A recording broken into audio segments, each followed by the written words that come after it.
গরুর মাংস বড়া বানাচ্ছি। 3 টুকরো মাংস দিয়ে আজকে বড়া রেসিপি বানাচ্ছি।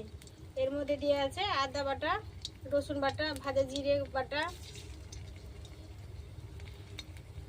লঙ্কা গুঁড়ো, হলুদ গুঁড়ো, ধনে গুঁড়ো, নুন, কর্নফ্লাওয়ার আর বেসন দিয়ে বড়াগুলো আমি তৈরি করে নিয়েছি।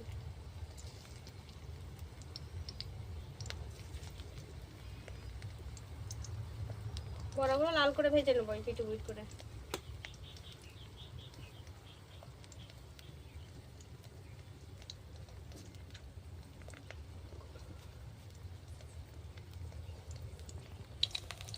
এক পিঠটা হয়ে গেছে, এক পিঠটা উল্টে দেবো।